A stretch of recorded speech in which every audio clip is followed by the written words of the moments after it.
ഈശ്വരൻ എത്ര ഉണ്ട്? ഏകമേവാദ്വിതീയം ബ്രഹ്മ. രണ്ടില്ലാത്ത വിധത്തിൽ ഒന്ന് മാത്രമേ ഈശ്വരനുള്ളൂ. രണ്ടില്ലാത്ത വിധത്തിൽ ഒന്ന് മാത്രമേ ഉള്ളൂ. അപ്പൊ ഇനിയും സംശയം ഉണ്ടെങ്കിലോ അഥർവവേദം പറയാണ്, ന ദ്വിതീയോ രണ്ടില്ല, ന തൃതീയോ മൂന്നില്ല, ന ചതുർത്ഥോ നാലില്ല, ന പഞ്ചമോ അഞ്ചില്ല, ന ഷഷ്ടോ ആറില്ല, ന സപ്തമോ ഏഴില്ല, ന നവമോ എന്നില്ല ഒമ്പതില്ല, ന ദശമോ പത്തില്ല. പിന്നെ ഏക ഏവ, ഒറ്റ ഒന്ന് മാത്രം. ഒന്നേ ഏക ഏവ, ഏക ഏവ, ഏക ഏവ. ഒന്നേ ഉള്ളൂ, ഒന്നേ ഉള്ളൂ, ഒന്നേ ഉള്ളൂ, ഒന്നേ ഉള്ളൂ. ഈശ്വരൻ ഒറ്റതേ ഉള്ളൂ. അപ്പൊ കാണുന്ന വിപുലമായ ദേവതകളൊക്കെ എന്താണ്? എന്താ ദേവത എന്നുള്ള വാക്കിന്റെ അർത്ഥം? ദേവത എന്ന വാക്കിന് ദിവ് എന്ന് പറയുന്ന സംസ്കൃത ധാതുവിൽ നിന്നാണ് ദേവത എന്നുള്ള വാക്കുണ്ടായത്. ദിവ് എന്ന് പറഞ്ഞാൽ പ്രകാശിക്കുക.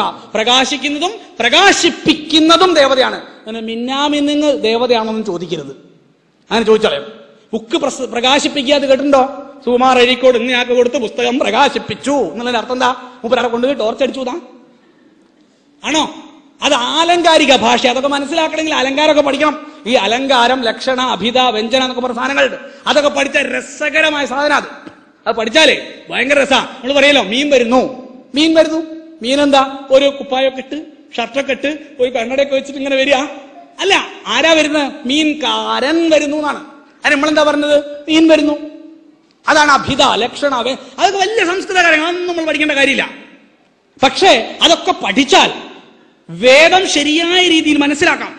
അങ്ങനെ മനസ്സിലാക്കിയാൽ എന്താ പ്രയോജനം? ജീവിതം നല്ലോണം പോവും.